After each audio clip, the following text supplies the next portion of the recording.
Senator Ted Cruz, Republican of Texas, said he plans to introduce a resolution supporting arms sales to Israel, following efforts by progressive Democrats to block the transactions.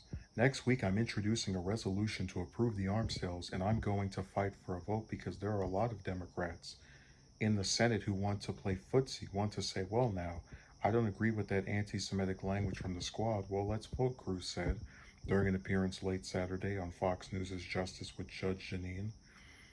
Cruz's intent to introduce the resolution comes after progressives led by Bernie Sanders mounted an effort last week to block I don't want to reread that. The fighting marked by missile strikes and rocket fire in the Gaza Strip in Israel lasted 11 days. More than 200 Palestinians were killed, as were 12 Israelis.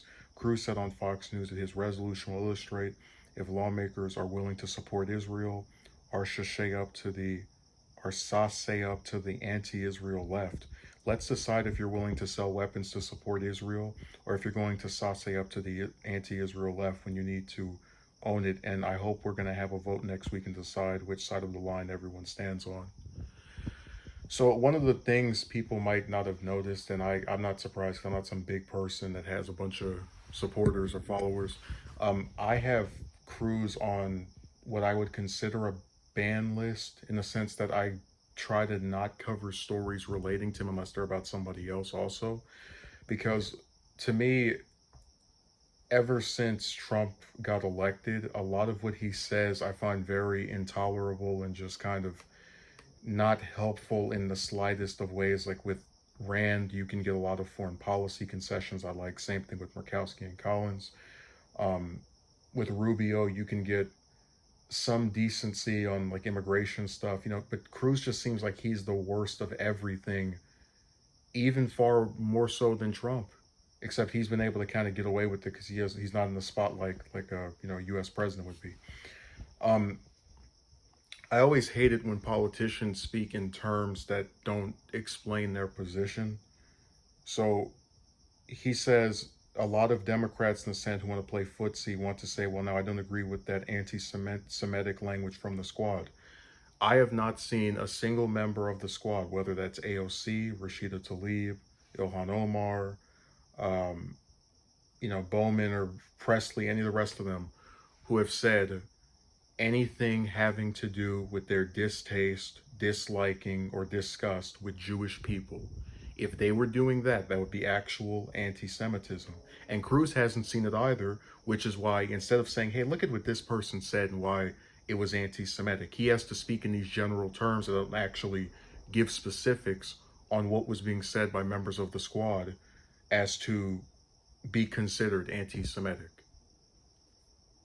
So because he knows that they haven't actually said anything about Jewish people that is disparaging, he can't actually give any examples of them doing that. So that's why he says the anti-Semitic language from the squad without providing any examples of anti-Semitic language from the squad.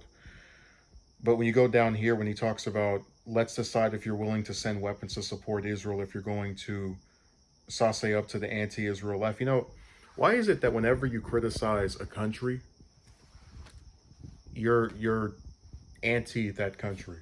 Like people in the United States criticize America all the time.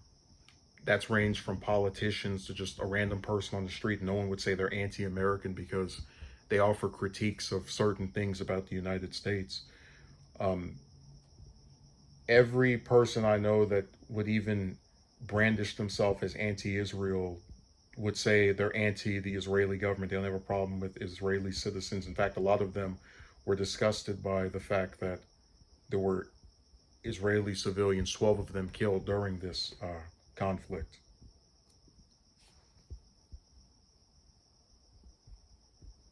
But this is what I said about how I don't see Fox or Cruz or any of this stuff as being productive to listen to.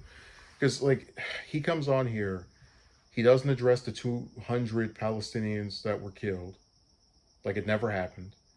He doesn't explain why we should support a country that became involved in this conflict with the Palestinians after trying to illegally kick them out of their own homes. It's like a parody. Like when they get on here and they talk about Israel, they sound like fools because they're cutting out major parts of this story. They're speaking in these vague terms, and because they wear a suit and tie, people think they're smart. Cruz is going to run for a third term for the Senate in 2024, and he's going to get over 2 million votes just because. While bootlicking and assisting a country that tries to commit a genocide, whether that's Saudi Arabia with Yemen or whether that's the Israeli government with the Palestinians.